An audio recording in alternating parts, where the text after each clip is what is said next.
Olá, bom dia, graça e paz, louvado seja Deus. Chegamos a Gênesis capítulo 3, a queda do homem. Vamos ler. Mas a serpente, mais sagaz que todos os animais selváticos que o Senhor Deus tinha feito, disse à mulher: É assim que Deus disse: Não comereis de toda árvore do jardim? Respondeu-lhe a mulher: Do fruto das árvores do jardim podemos comer. Mas do fruto da árvore que está no meio do jardim, disse Deus: Dele não comereis, nem tocarei neles, para que não morrais. Então a serpente disse à mulher: É certo que não morrereis. Porque Deus sabe que no dia em que dele comerdes, se vos abrirão os olhos, e como Deus, sereis conhecedores do bem e do mal. Vendo a mulher que a árvore era boa para se comer, agradável aos olhos, e a árvore desejada para dar entendimento, tomou-lhe do fruto e comeu, e deu também ao marido, e ele comeu. Versículo 7. Abriram-se então os olhos de ambos, e percebendo que estavam nus, coseram folhas de figueira e fizeram cintas para si.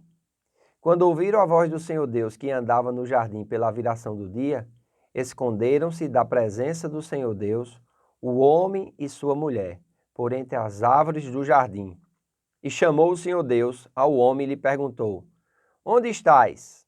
Ele respondeu: Ouvi a tua voz no jardim, e porque estava nu, tive medo e me escondi. Olha que coisa acontece aqui, né? Aqui vai acontecer a morte espiritual, o cumprimento da palavra de Deus, né?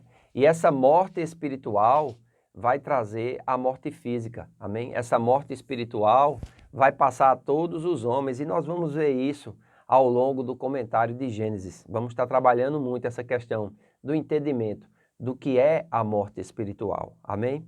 Para isso nós precisamos entender o valor humano, o valor intrínseco do ser humano.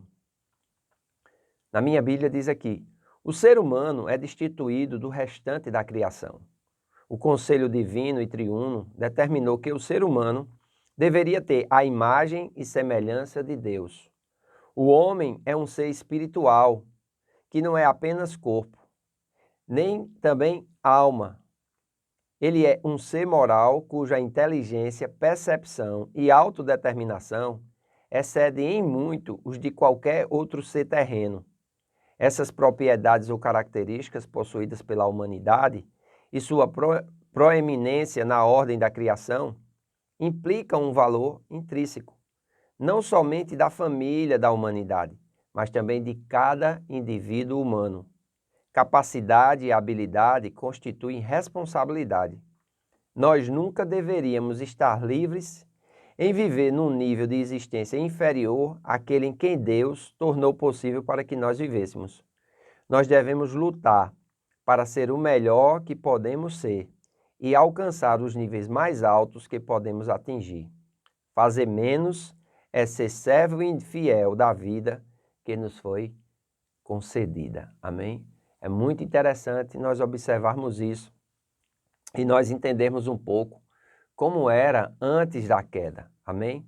A ordem original do meio ambiente, do ser humano na Terra, deve ser distinguida do que ele veio a tornar-se após o impacto da queda do homem.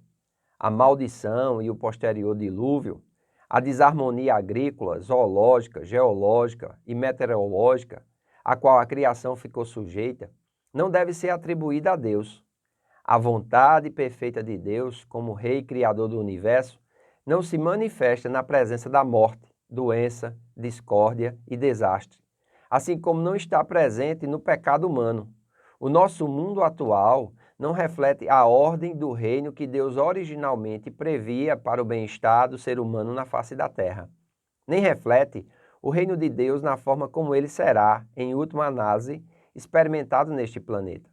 Ao compreendermos isto, devemos ser cautelosos em não atribuir à vontade de Deus ou aos atos de Deus aquelas características do nosso mundo que foram resultado do colapso da ordem original de Deus em virtude da queda do ser humano. Então, a queda do ser humano trouxe grandes danos, não somente para ele, como também para toda a sua descendência, porque o pecado entrou no mundo através do primeiro homem, Adão, e por Adão passou a todos os seres humanos, amém? Porque todos pecaram e destituídos estão da glória de Deus, amém? Romanos capítulo 3.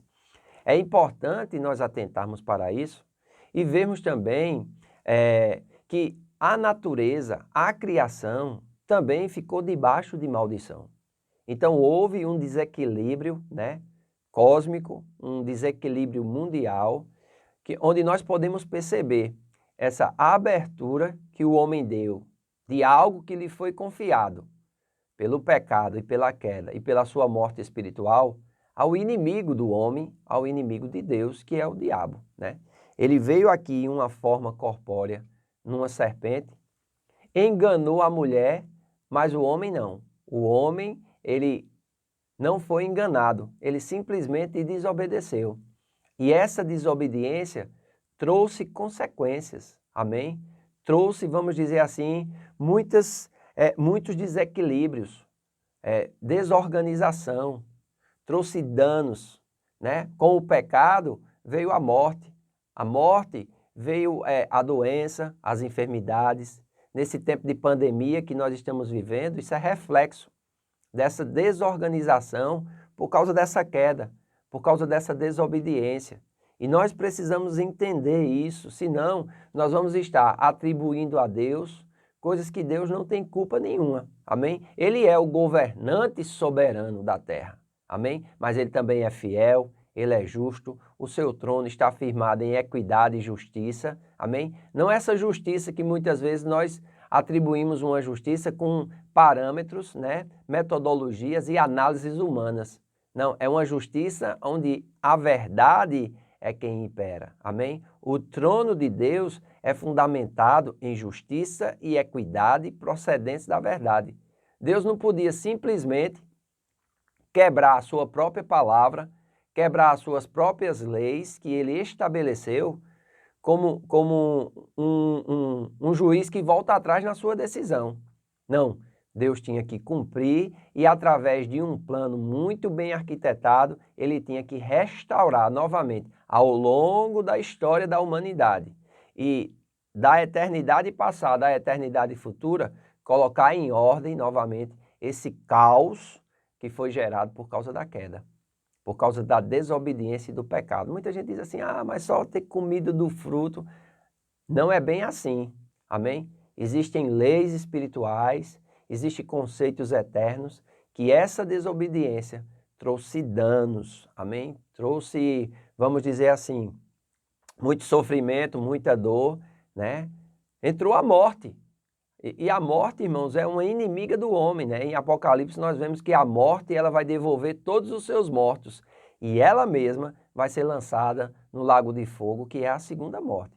Então é importante nós entendermos esses princípios e nós vamos demorar um pouco aqui nesse capítulo 3 para que a gente possa ter uma compreensão de quão grave é o pecado, amém? Quão danoso é o pecado. Mas as pessoas dizem assim, mas se eu pecar, Deus não perdoa não, Deus perdoa.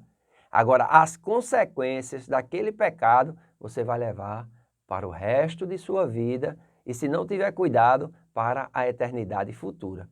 Então, o pecado é maligno, o pecado é danoso, amém? Mas nós temos, pelo poder do Espírito e pela palavra de Deus, né, pela unção que habita em nós, a capacidade de, através do Espírito, mortificar os feitos do corpo, de através do Espírito vencermos o pecado, porque nós não estamos mais debaixo desse jugo. Eu e você que nascemos de novo, nós somos livres do pecado e fomos feitos servos da justiça. Precisamos viver em novidade de vida, precisamos viver para Deus. Não se engane, meu amado, não se engane. O que o homem plantar, isso ele colherá. Amém? Porque de Deus ninguém zomba. Então veja como você vive a sua vida.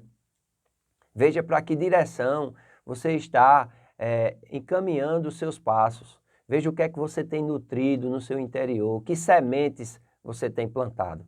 Você vai colher daquelas sementes, sejam boas ou más. Isso é mais sério do que a gente imagina. Amém? Amanhã nós vamos falar um pouco mais e eu creio que Deus vai estar fazendo maravilhas nesses vídeos comentados, amém? Divulgue com o maior número de pessoas possível, que você possa estar abençoando outras pessoas também, se você for abençoado.